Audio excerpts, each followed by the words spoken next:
So good morning everyone. Kasama po natin ngayon si Mrs. Menyolas sa Tandae High School. So ma'am, good morning. Good morning. Hello. Okay, Have a seat. Thank you ma'am. Upo ka, feel at home. Ano bang Okay. atin? So ma'am, so for the first question ma'am.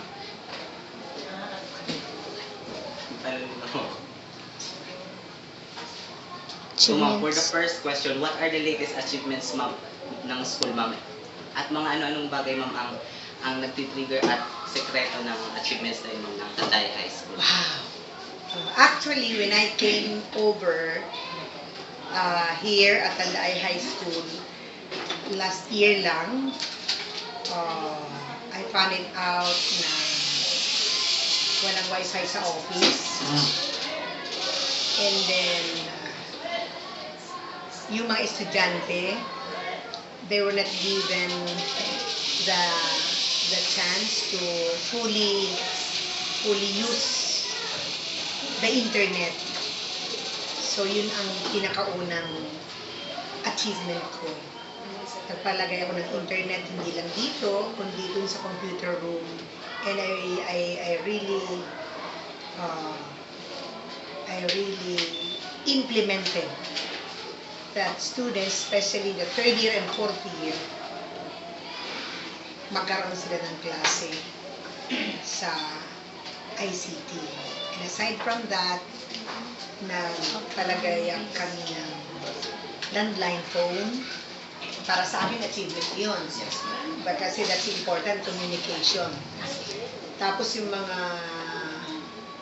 mga reports namin is online na. Maliban sa hard copy, Very technological. yeah, yun ang ginagawa ng school. And isa pang achievement, katulong namin ang mga stakeholders, gaya ng PTA, yung drinking facilities ng school, na kung saan the students can avail anytime. Hindi na sila bibili ng tubig sa tindahan. And another is the approval of senior high school to Tandaay High School. So, meron kaming senior high school by 2016. We are going to implement senior high school and approve na yun. That's why we are granted with 8 classrooms. 2 stories na apat-apat na classroom.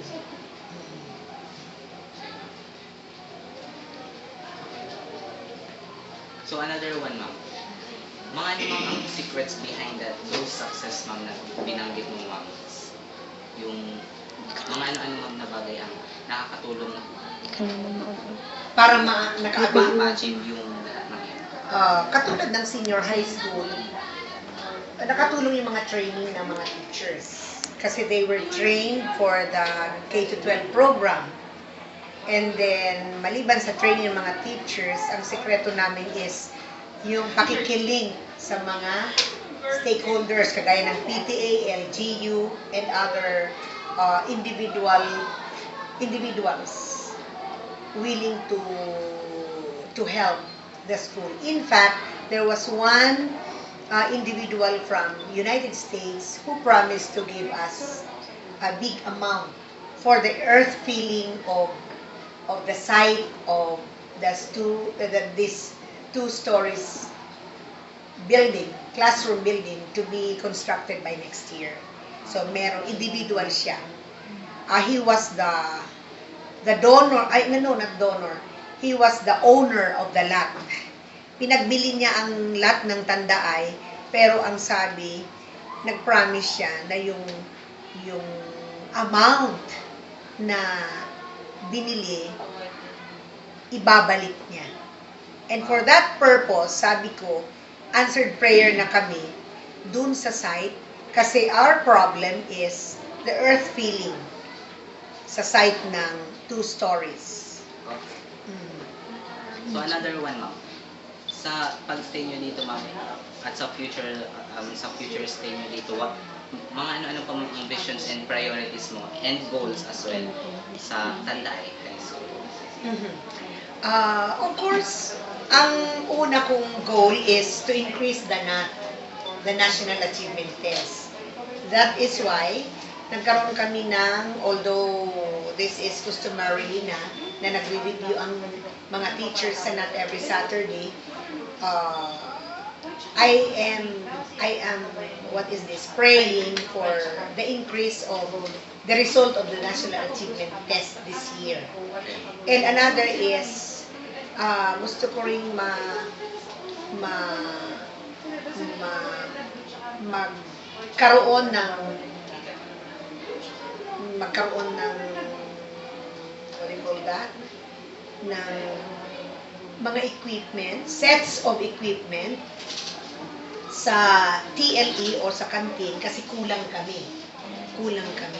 And another dream that I would like to be realized, sana magkaroon kami ng parang what do you call that? Covered court na kung saan yung mga estudyante pagdating ng intramurals hindi na pupunta sa ibang school o sa ibang lugar para doon ilaro yung kagaya ng basketball, yung mga ganon. At saka yung mga indoor na games, pumupunta pa kami sa elementary.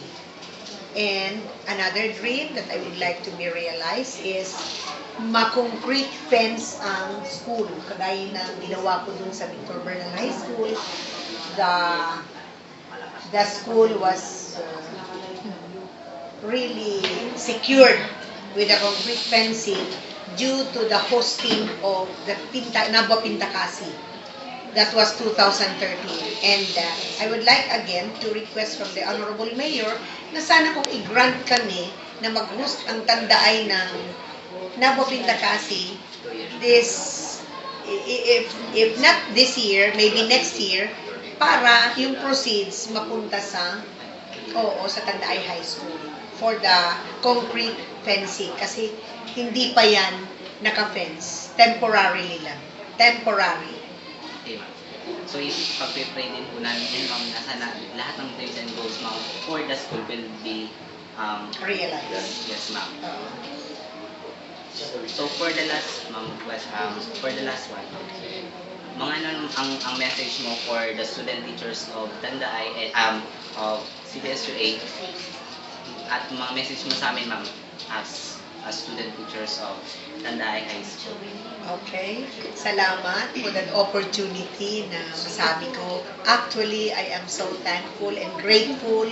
Grateful na, thankful pa lahat. Kasi no amount of words is enough to express my gratitude to you, my dear student teachers. You were and still are of big help to our school. Yun lang ang masasabi ko. Yung magandang ipinakita nyo, you're very obedient, very cooperative to your cooperating teacher, and talagang job well done kayo. I'm so happy that nakatulong kayo sa school, and in the same way nakatulong din kami sa inyo, no? I really congratulate during your final demo na nag-observe ako. It was great and amazing na napakaganda ng inyong pag-demo, and I congratulate all of you for that. So far, sabi ko nga, in case in the long run na mag-graduate kayo,